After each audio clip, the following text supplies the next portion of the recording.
can't hear anything.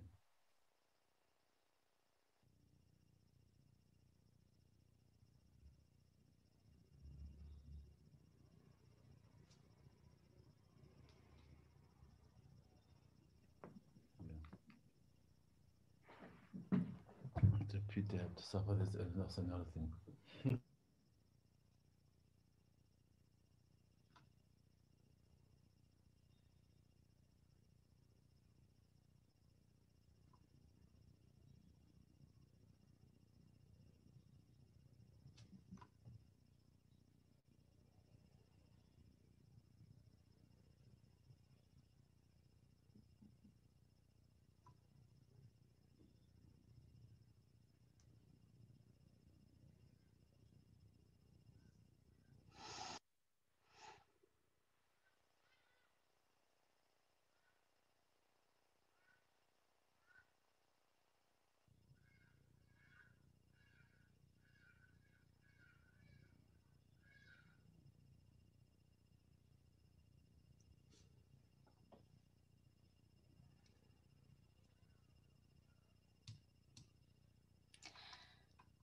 Good evening, Honourable Ministers, MECs, Ambassadors, Rabbanim, members of the media, our community and our honoured guests.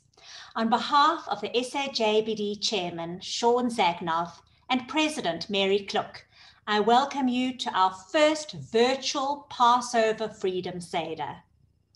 While we would have preferred to have had our guests physically sitting around our Passover table tonight, we will do our best to make you feel welcome and to share with you the special customs, traditions, and symbols of Passover.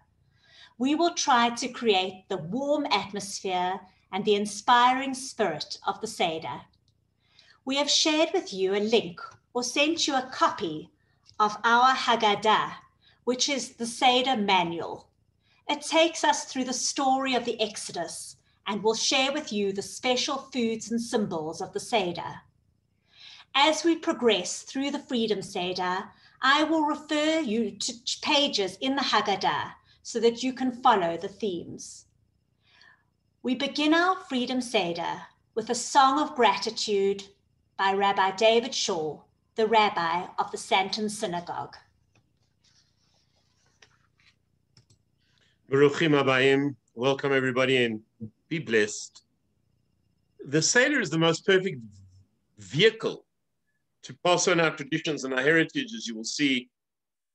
In it, we utilize all of our five senses: smell, taste, touch, hearing, and sight. And I'm going to sing you a song now, which if you don't know the song, you will actually learn the song very quickly. It is a beautiful, beautiful melody. And I don't think there's a single Jewish child in the world who hasn't learned the song. The song is from the Haggadah, and it's called Dayenu. And the chorus goes like this. I'm going to sing it to you a few times, and we'll sing just a few of the verses, and then we'll talk about them. So the chorus goes like this. Da Dayenu, da Dayenu, da Dayenu, Dayenu, Dayenu, Dayenu, da Dayenu.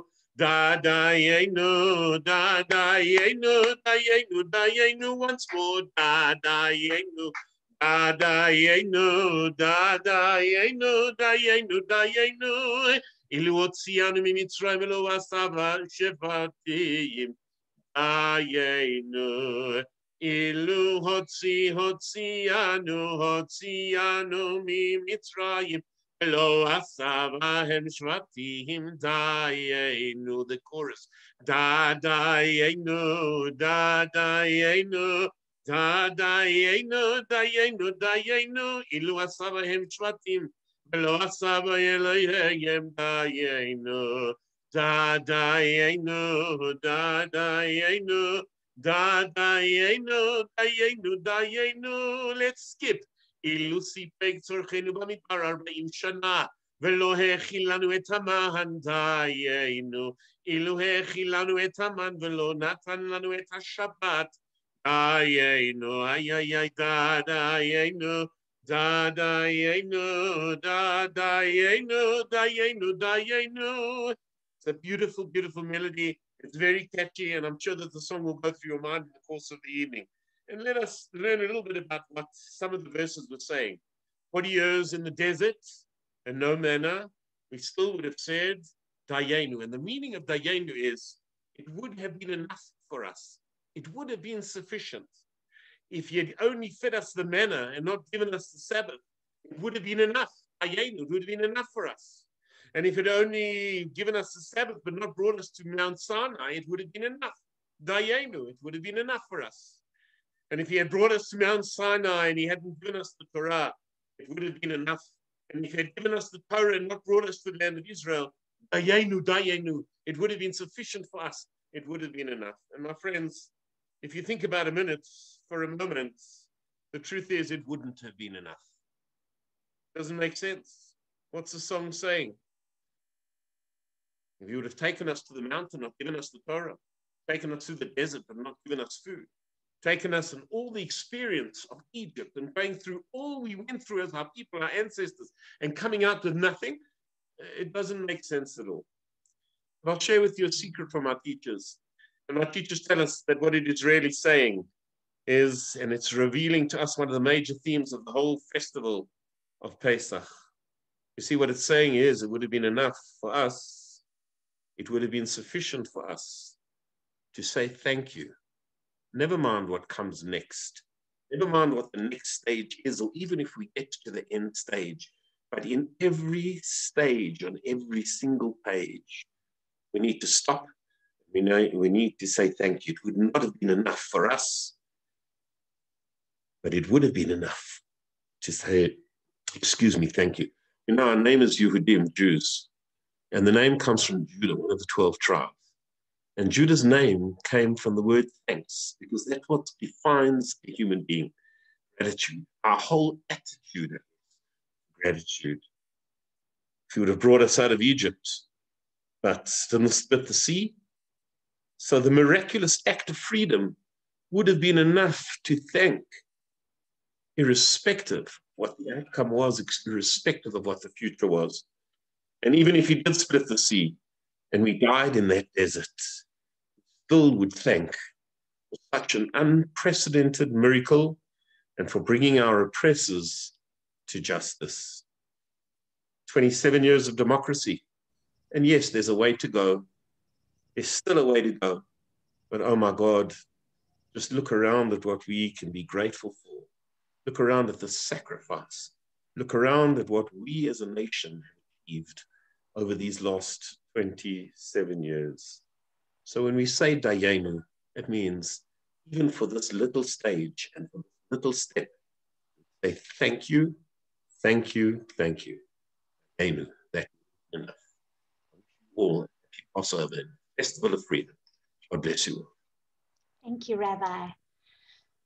Tonight we will be celebrating freedom, the Jewish people's liberation from slavery in Egypt, and also our South African 27 years of democracy. The themes of freedom cut across societies, and at our Seder tonight, a few days after Human Rights Day, we will remember these important lessons of liberation. We start our Seder with the Halach Ma'anya, a remembrance of those who have still not attained their freedom. It can be found on the second page of our Haggadah. SAJBD Vice National Chair Mark Posniak will explain.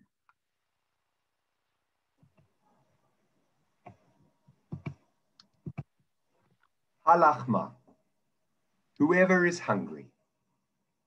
The main narrative of the Seder night commences with the declaration, Halachma Anya. It is written in Aramaic, the everyday language of the common people in Israel and other parts of the Middle East in Talmudic times. In translation, it reads, "This is the bread of affliction that our ancestors ate in the land of Egypt. All those who are hungry, let them enter and eat. All who are in need, let them come celebrate the Passover. Now we are here. Next year, in the land of Israel. This year, we are enslaved. Next year, we will be free." Halach Ma'anya encapsulates one of the central themes of the Pesach Seder, namely, that while celebrating our own freedom from the hardships of slavery, we must be mindful of those who are less fortunate and commit ourselves to doing whatever we can to alleviate their plight. The joy we feel at such times will always be incomplete, so long as there are those who remain needy. 27 years ago, South Africa entered a new era of non-racial democracy, where all citizens, regardless of race, ethnicity, gender, or creed, enjoy equal rights and freedoms. While it brought political freedom, the demise of apartheid did not, indeed it could not, result overnight in economic equality. This rather was something that our country has had to work towards and is still working towards. Poverty itself is a form of slavery. It severely limits people's choices, makes them vulnerable to abuse and exploitation, and traps them in a vicious cycle of struggling simply to meet their most basic needs. COVID-19 greatly exacerbated pre-existing inequalities in our society. In fact, just a few days from now, it will be exactly 1 year since South Africa went into full lockdown. However necessary those measures were to contain the pandemic, the economic consequences have been dire, and predictably, those worst affected have been the most vulnerable members of our society. At the same time, we can take heart from the innumerable selfless acts of kindness and charity that ordinary South Africans from across the spectrum have engaged in to help those most in need. In reciting the words of Halachma Aliyah, let us all commit ourselves anew to doing whatever we can to furthering these efforts and to continue doing so for as long as the scourge of poverty lies heavy upon our land.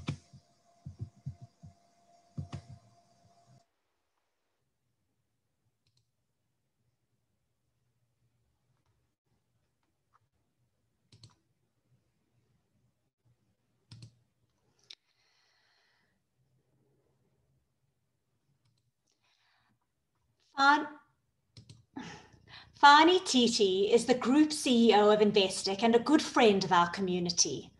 Fani will share his thoughts in terms of our 27 years of democracy. He will also look at hope going forward. Ladies and gentlemen, friends, good evening. I thank the South African Jewish Board of Deputies for inviting me to take part in tonight's Freedom Seder and to say a few words on the subject of 27 years of democracy in our beloved country, South Africa. On Freedom Day, which is 1 month from now, South Africa will mark the 27th anniversary of the country's first fully democratic elections. On 27 April 1994, South Africans of all races streamed to the polls to cast their votes, in most cases for the very first time. That day was characterized by overflowing joy and great hope for a prosperous future. It was a day that held the promise of a restoration of dignity to the many and of a future that would open the doors of opportunity for all. We have come a long way since that unforgettable day. There have inevitably been many failures and disappointments. The corruption being laid bare at the Zondo Commission and the utterly disastrous failure to timelessly vaccinate the nation against COVID-19 serve as poster children of such failures. But there have been many significant achievements as well.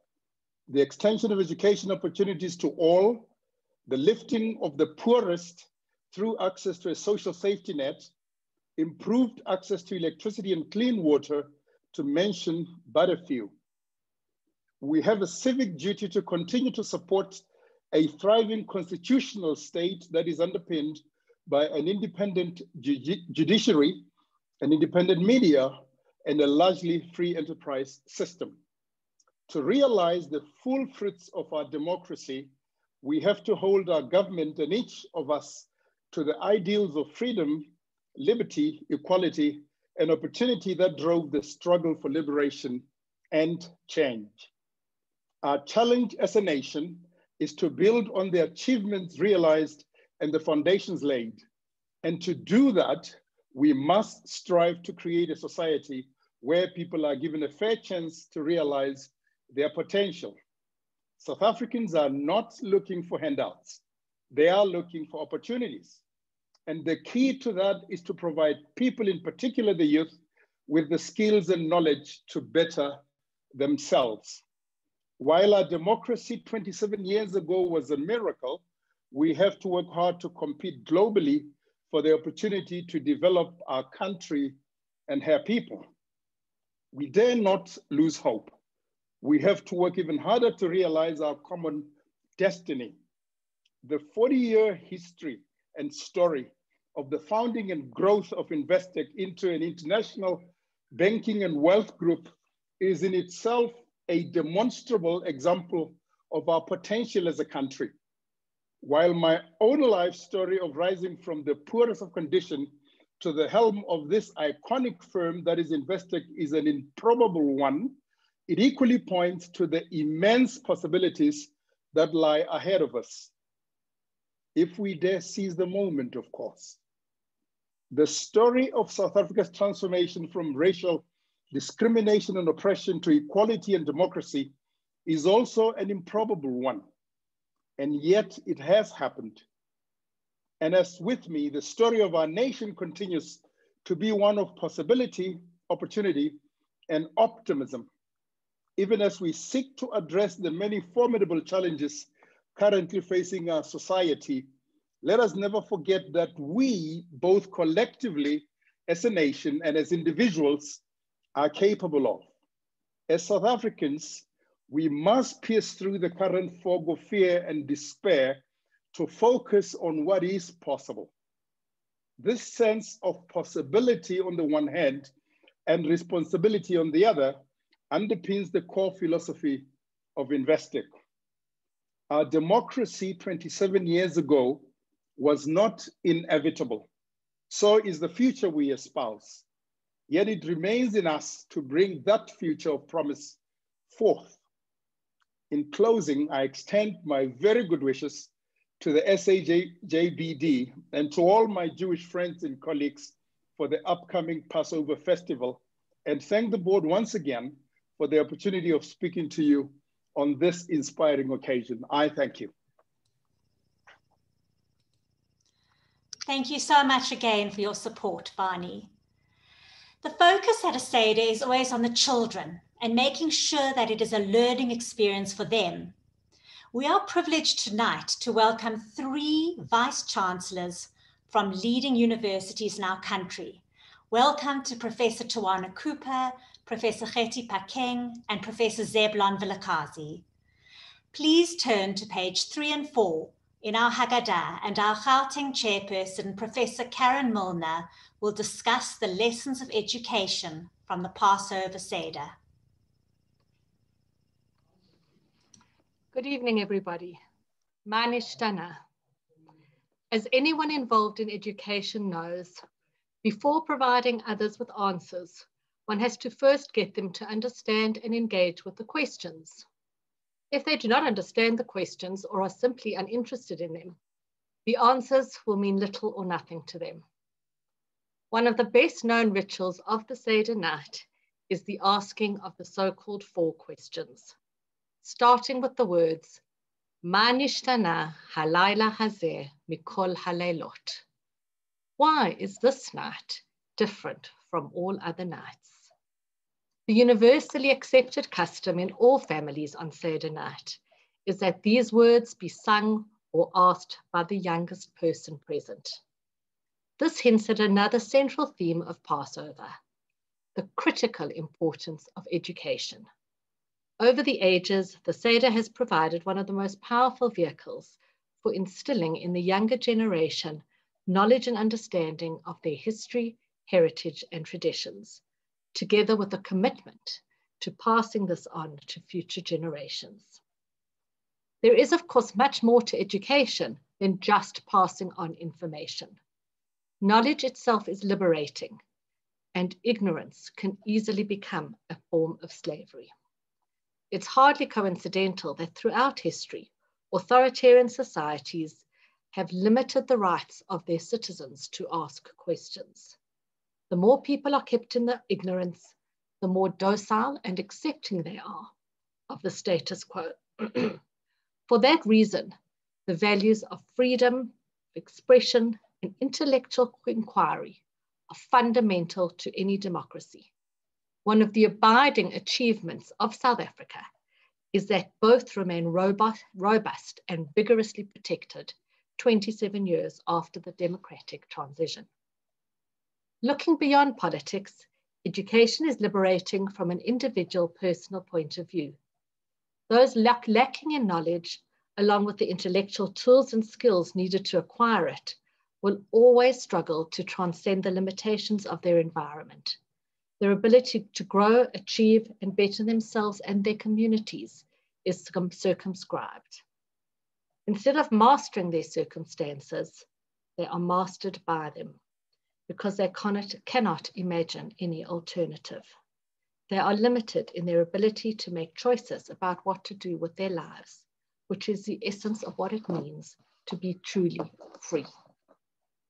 For all of these reasons, asking questions and sharing views and insights regarding the answers is fundamental on the evening of Passover, the quintessential Jewish celebration of freedom.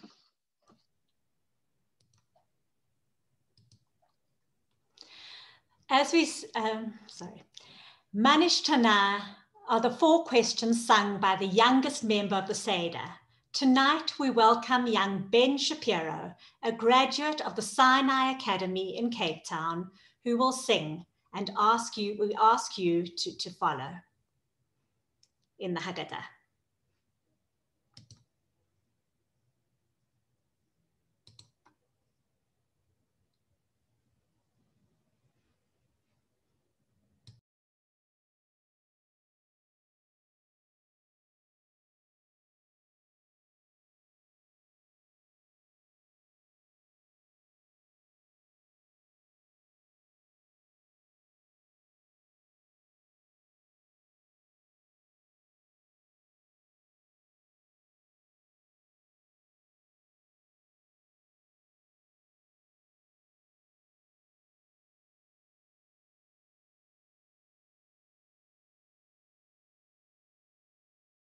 We seem to be having a problem with the sound. Can we maybe start again with sound this time?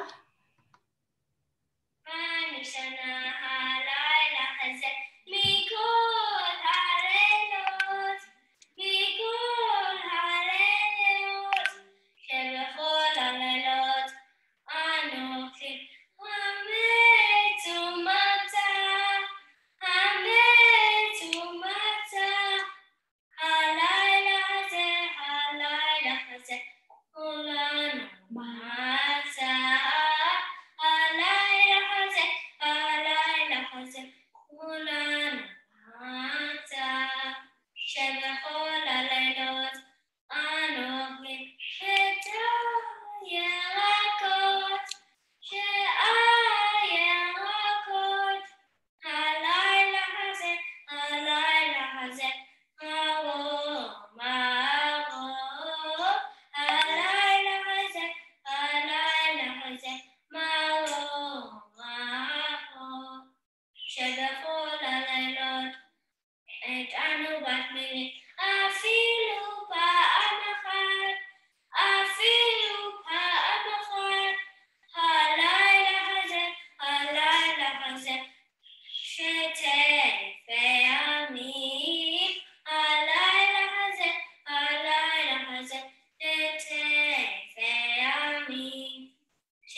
We now have a very special guest who will discuss the struggle against apartheid in our country and his own story of liberation. Our Vice President, Zev Pringle, will introduce Dr. Matthews Poza.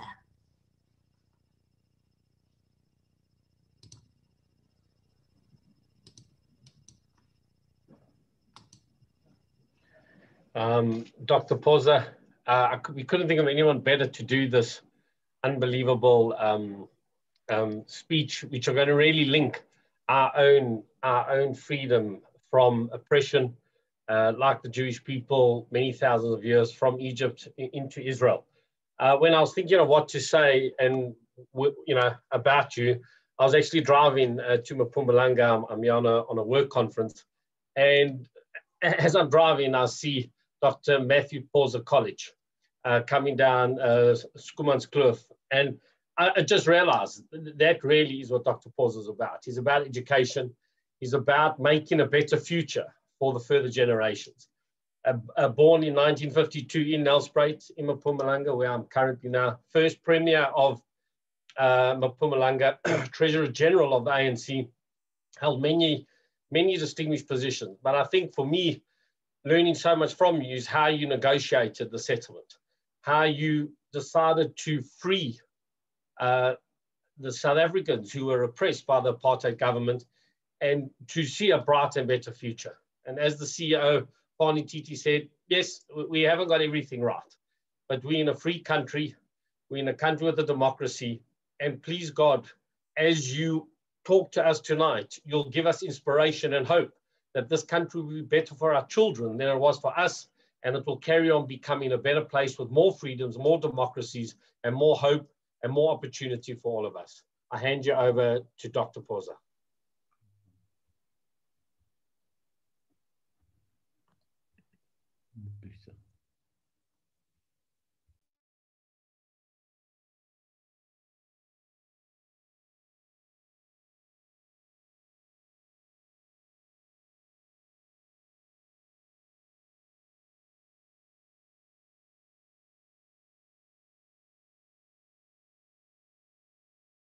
My phone here. We can start in us. Okay, here we go. Good evening, everybody. Thank you to the Jewish Board of Deputies for inviting me to participate in tonight's celebrations. I don't know whether it would be appropriate to say happy Passover to all of you. And thank you, Rabbi Shaw, for the Dadayenu. One day I'll come to Shul. I hope you will teach me Dadayenu. And thank you to the executives of the Jewish Board of Deputies, and especially to my friend Zef, who has become a brother.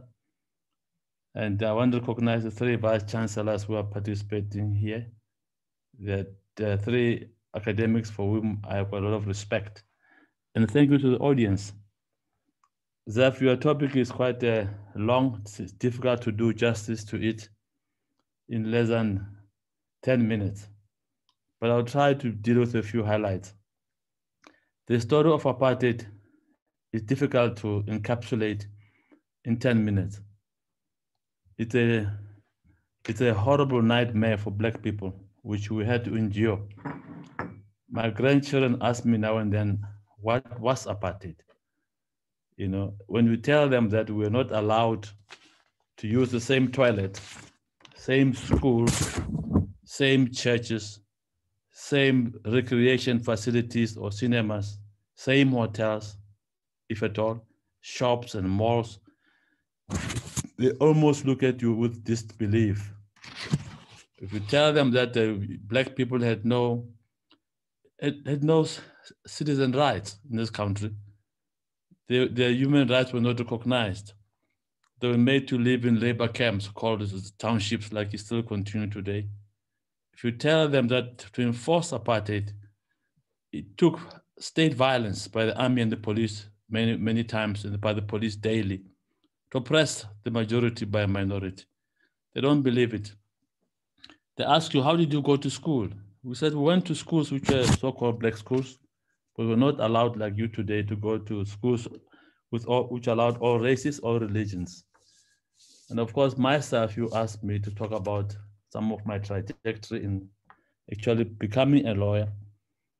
I was articled by an old man called Godfrey Raven, one of the top Jewish commercial lawyers in Johannesburg those days.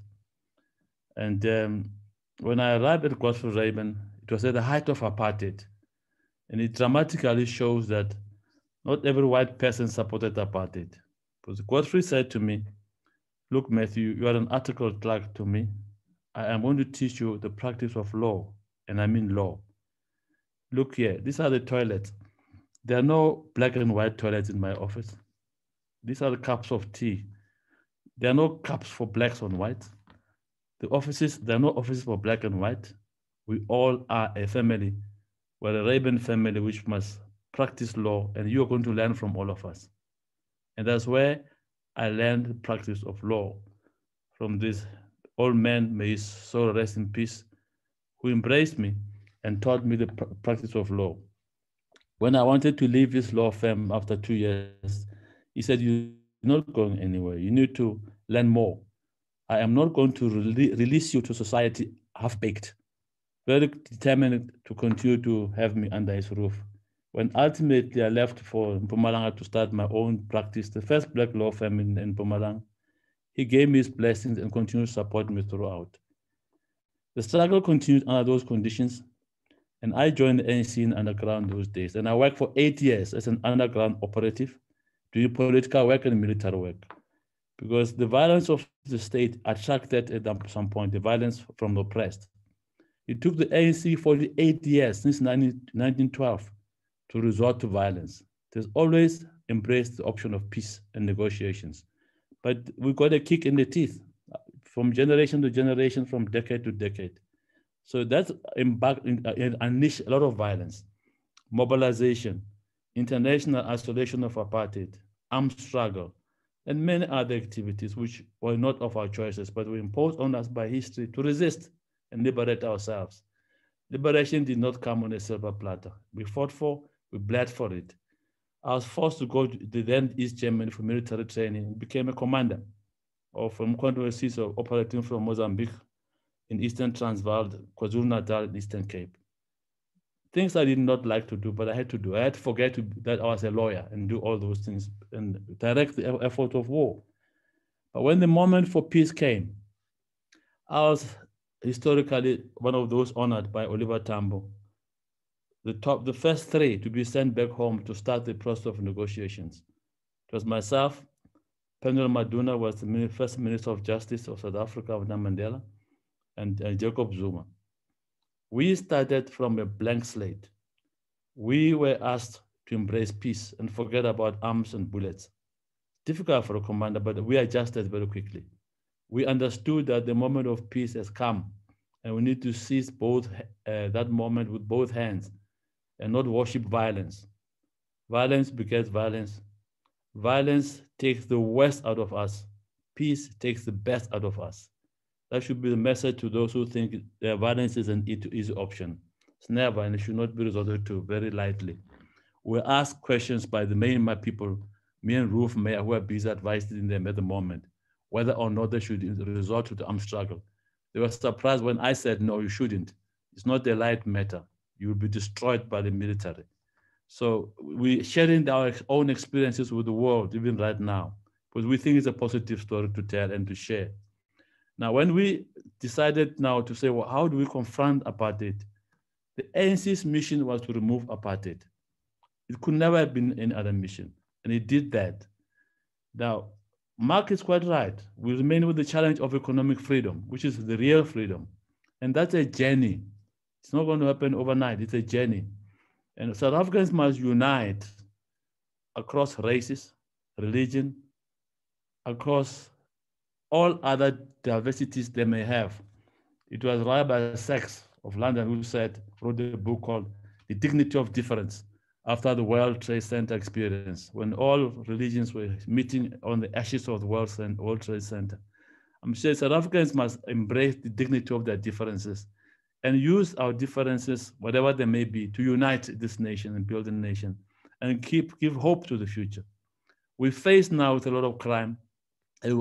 I speak bluntly about these things, a lot of corruption. And these are things we must confront head on and not be afraid to do so. A commission of inquiry can only highlight those things. It needs decisive political executive action to implement, to ensure that there are consequences to those who rob the taxpayers. I believe in that. I believe in law and order. I believe in the rule of law, that all of us should respect our constitution and subject ourselves to the constitution. If we do that, there's a hope for this, for our children in this country. We should give every child, black or white, irrespective of religion, a hope to live in this country.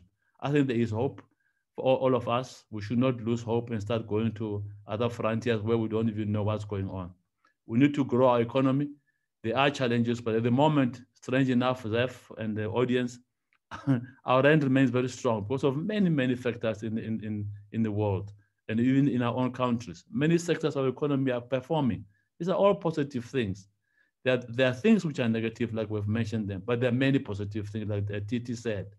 And I'm just saying a few words. Let us embrace one another.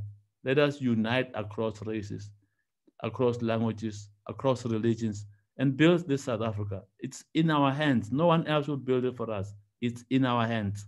Thank you.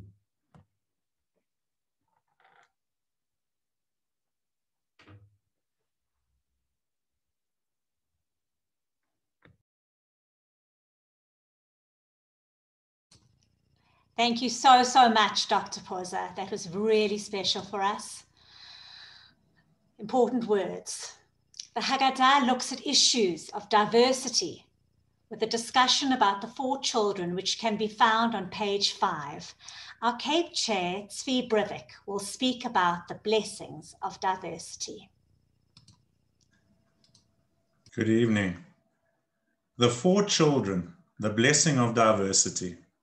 The section of the Haggadah dealing with 4 sons or children, how they differ from one another, and how one ought to relate to them, makes the point that no nation is homogeneous and that achieving harmony within any democratic society means respecting and accommodating these differences. It is important to note that even the wicked son, while his attitude is sharply rejected, is still included in the conversation. Pesach celebrates the fundamental unity as well as the common destiny of the Jewish nation. All Jews were oppressed under the Egyptian rule, and all shared in the miraculous deliverance from that oppression. Unity, however, is not the same as uniformity. Each of the 12 tribes of Israel had its own particular characteristics and attributes, and the same was true for each individual. The events in Egypt, in the subsequent wanderings in the desert, and those following the entering the land of Israel forged a nation that was united, yet also diverse. Unity in diversity is likewise something South Africa has striven to achieve since the advent of a non-racial democracy. The demise of apartheid finally ended the practice of dividing up the population according to race and applying different and discriminatory laws to each particular racial group. Instead, all became equal citizens, or a unitary South Africa. At the same time, the transition was predicated on the recognition the country was made up of a wide range of linguistic, ethnic, religious, and cultural communities, and that the right of members of such communities to identify and develop their particular heritage had to be safeguarded in the new post-apartheid order. This would be ensured by, amongst other things, the relevant provisions of the Bill of Rights in the new constitution, the fact that there are 11 official languages, and the establishment of the Cultural, Religious, and Linguistic Commission. The lessons of the 4 sons, together with that of post-apartheid South Africa, is that there is no contradiction in people being united by a shared commitment to their country and its fundamental values, while at the same time being made up of those different backgrounds or beliefs. One of the ongoing challenges that we face in maintaining an appropriate balance between the two. Through this, we will ensure that far from being a cause for division, our diversity will ultimately enrich and strengthen us as a nation. During the course of the Seder, we drink 4 cups of wine, which raise for us important lessons from the past. SAJBD President Mary Kluk is also the director of the Durban Holocaust and Genocide Center and she will speak about the importance of remembering and learning from the past. From the 4 questions to the 4 sons or children, we come to the 4 cups of wine. We drink those at certain designated stages of the Seder night, and each cup represents one of 4 expressions of redemption that occur in the Torah's account of the Exodus. As such, they collectively symbolize the redemption of the people of Israel from slavery in Egypt. By drinking the wine, we do not merely commemorate these far distant events, but rather relive them, as if we ourselves, in the here and now, are moving from slavery to freedom.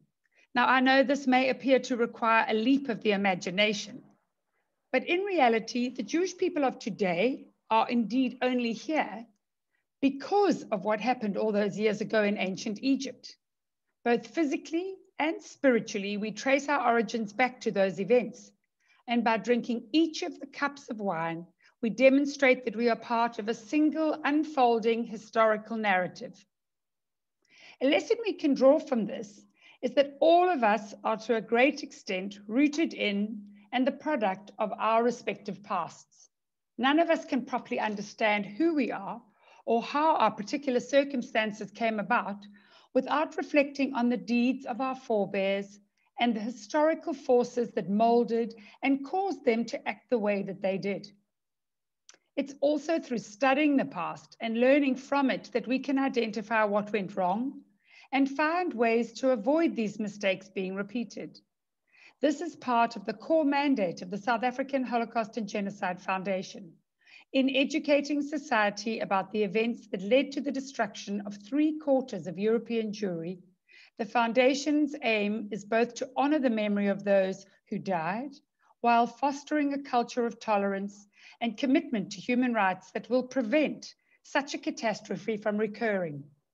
Similarly, in South Africa, we need to always be cognizant of our own troubled and often violent and tragic past when seeking to build a better, more just society in our own times. There can be no question of simply getting over it and moving on, as some have tried to argue. Rather, our challenge is to understand our history and draw the appropriate guidance from it. It's an important lesson that the 4 cups at the Passover Seder come to teach us.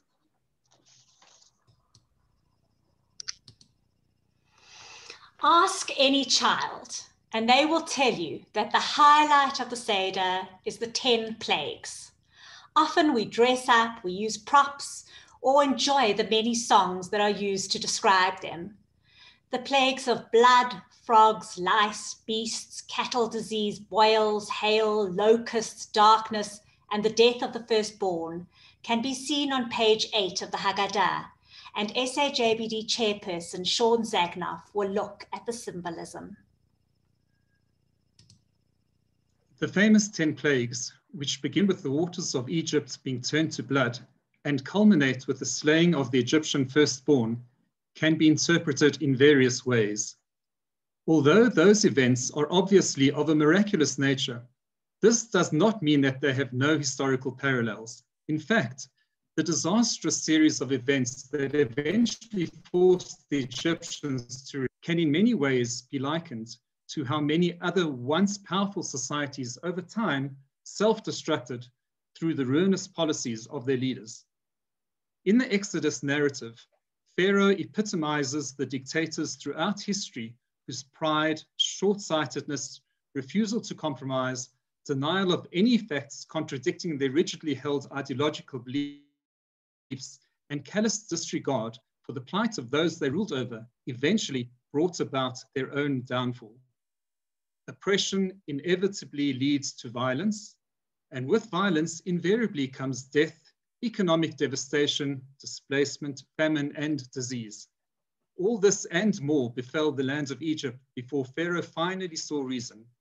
Had he done so at the outset, all the calamities that laid waste his kingdom would have been avoided. Without unduly stretching the facts, one can interpret the story of apartheid-era South Africa in similar terms. Here too, it was a case of a ruling caste stubbornly adhering to policies that had long been shown to be practically unrealizable, in addition to being immoral and untenable. As we know, good sense on both sides eventually prevailed, but only after decades of repression, insurrection, and economic decline, whose ruinous consequences we are still grappling with today. Human flaws and failings being what they are, no government anywhere can be said to be perfect. However, when it comes to avoiding the self-destructive paths followed by so many fails throughout history, it is indisputable that democratic forms of government have by far been preferable to authoritarian ones. Democracies succeed because they are predicated on a system where all citizens have a say in who governs them and how. Government cannot take action without a due conscience and transparency, and where leaders are answerable to those who vote for them. For all the challenges facing South Africa, we can take heart that all of the institutions fundamental to democracy remain intact and indeed robust 27 years after they were first instituted.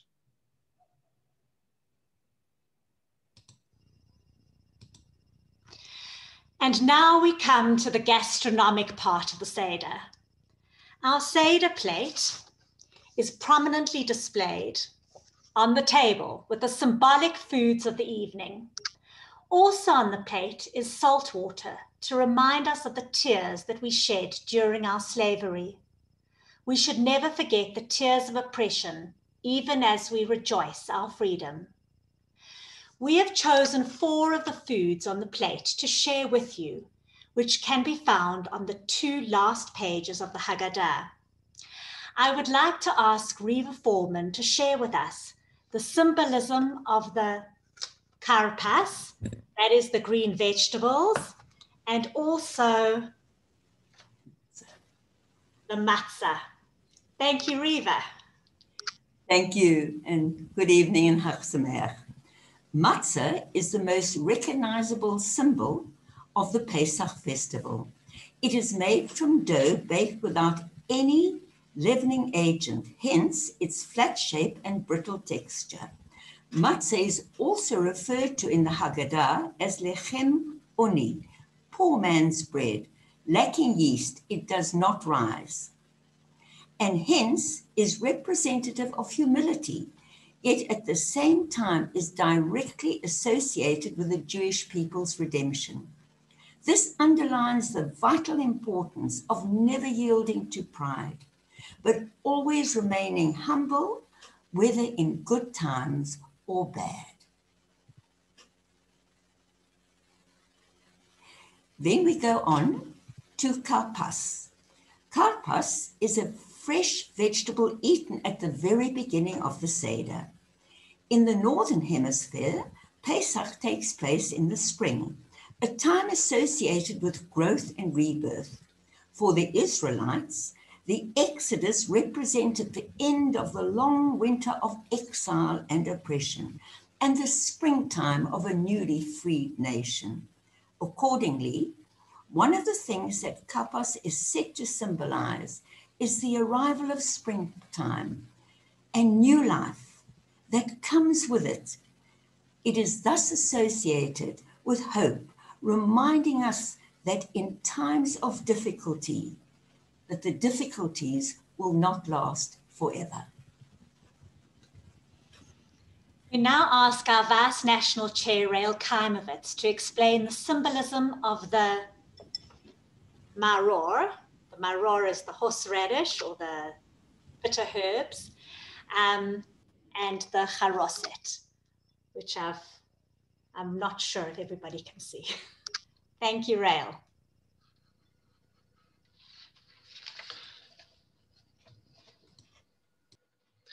Maror. Maror comprises the bitter herbs that are eaten as a reminder of the sufferings endured by the Jewish slaves in Egypt. The reason why something with a sharp, unpleasant taste is an integral part of the Pesach meal is because when looking back on the past, we must not remember only the good times while sweeping the bad times under the carpet. Remembering times of suffering makes it easier to appreciate our deliverance from that suffering, whilst also helping us to empathize with those who continue to be oppressed. Charoset. Charoset is a ground-up mixture of nuts, fruit, wine, and spices. Traditionally, it symbolizes the mortar used by the Hebrew slaves to build houses, temples, and perhaps even pyramids for the Egyptian taskmasters. From this combination of the sweet and the bitter, we are reminded that even times of adversity provide opportunities for growth. Looking back on the past year, we see how the suffering and hardship experienced by so many South Africans was to at least some extent alleviated by the generous assistance of many of their fellow citizens.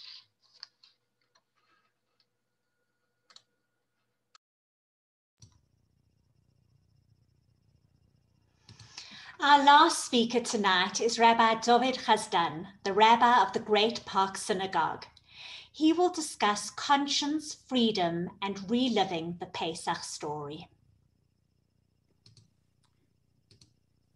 Thank you so much, Wendy. I'm so privileged to be part of this Passover Seder, which has been a journey tonight. Just in tonight's events, we've spoken about biblical exodus, and we've spoken about real events in our South Africa in much more recent times.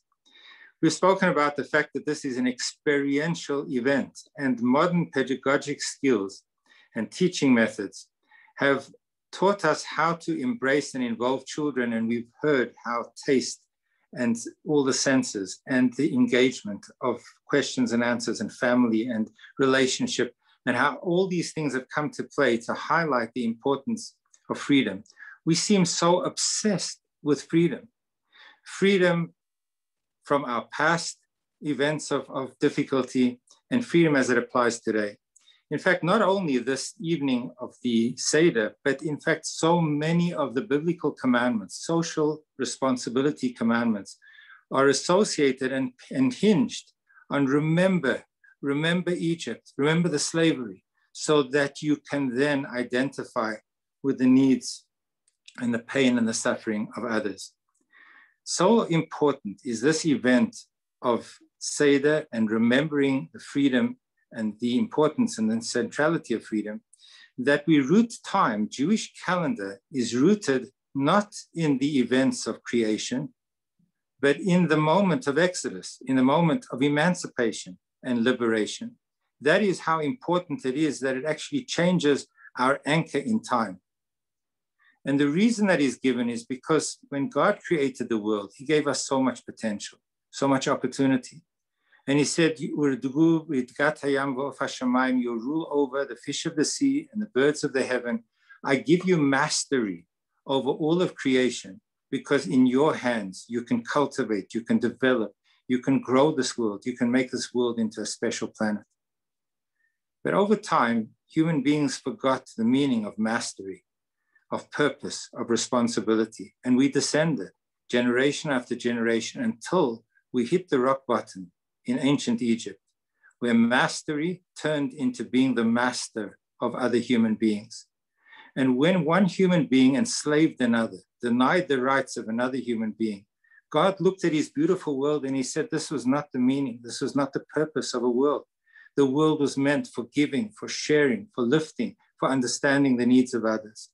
And so a liberation process was needed for the entire world.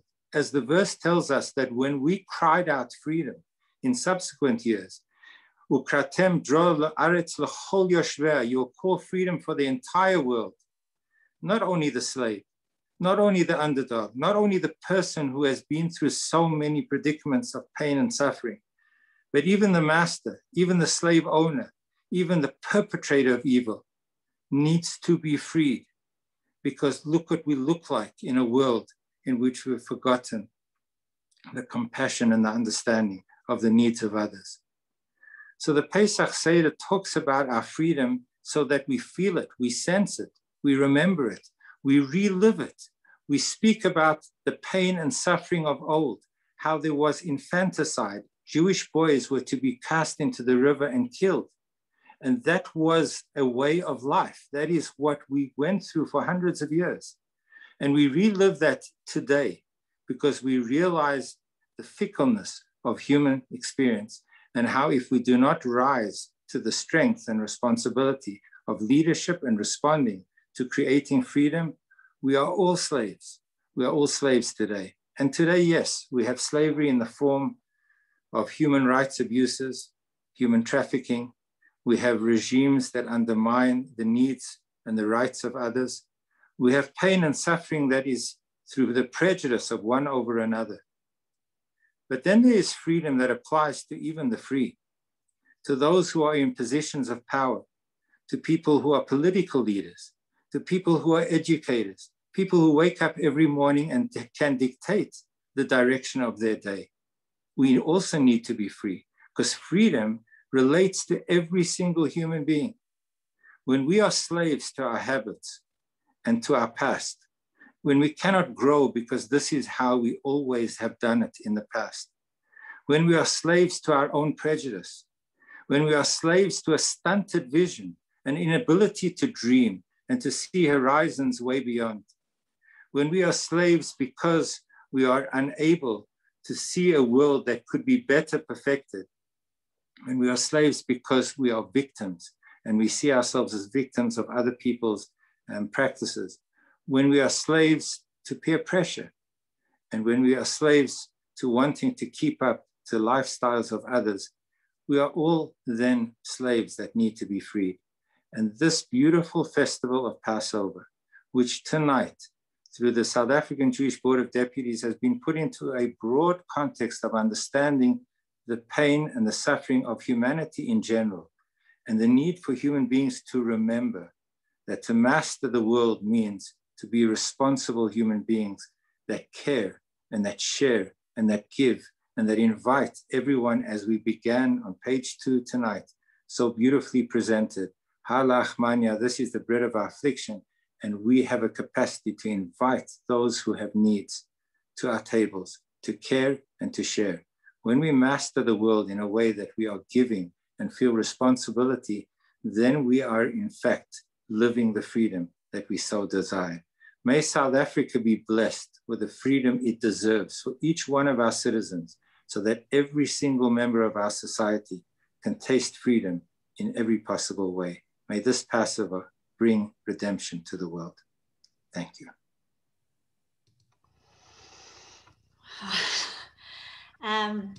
Very powerful message. Thank you, Rabbi. We would like to thank you all for attending our Seder, and we hope that next year we will be able to meet in person as free people, and certainly free from COVID. Wishing you all a Pesach Sameach. Thank you for being with us.